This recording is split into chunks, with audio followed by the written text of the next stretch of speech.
তোমাকে তোমাকে সীমাহীন হৃদয় উজাড় করে ভালোবাসার বিপরীতে আমি পেয়েছি ঘৃণা।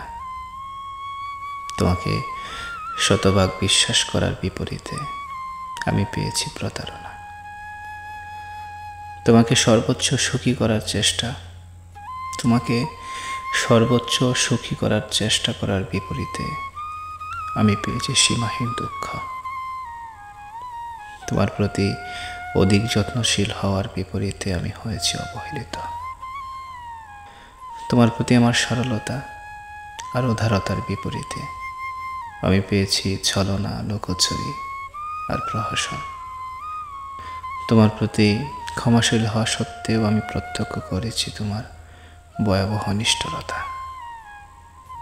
তোমাকে অধিক গুরুত্ব দেওয়ার বিপরীতে আমি পেয়েছি তুচ্ছ, তাচ্ছিল্য আর অবজ্ঞা। হ্যাঁ, এটাই হচ্ছে তুমি, যাকে কোনো কিছুর বিনিময়ে ধরে রাখা যায়নি, কোনো বাঁধনে বাঁধা যায়নি, কিংবা কোনোভাবেই তোমাকে আর ফেরানো যায়নি।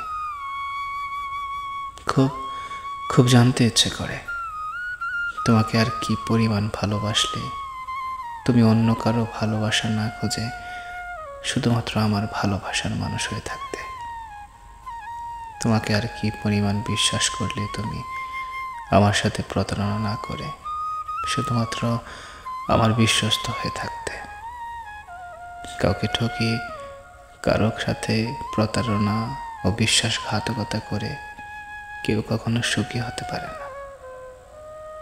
আমি তোমার বিরুদ্ধে কোনো অভিযোগ করছি না, কিংবা তোমাকে কোনো অভিশাপও দিচ্ছি না, কিন্তু প্রকৃতি কখনো কাউকে ন্যূনতম ক্ষমা করে না।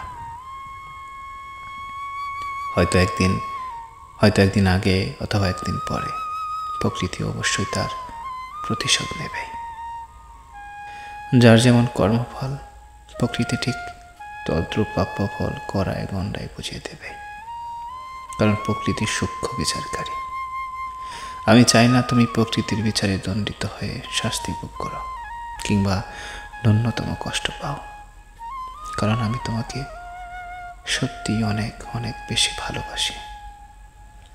তুমি আমার সাথে মিথ্যে প্রেমের অভিনয় করে আমার সাথে প্রতারণা করলেও তোমার প্রতি আমার ভালোবাসা ছিল শতভাগ খাঁটি।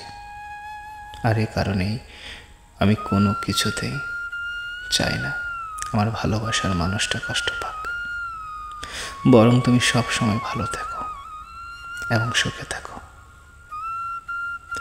তুমি সব সময় ভালো থাকো, সুখে থাকো, এটাই স্রষ্টার কাছে আমার প্রার্থনা।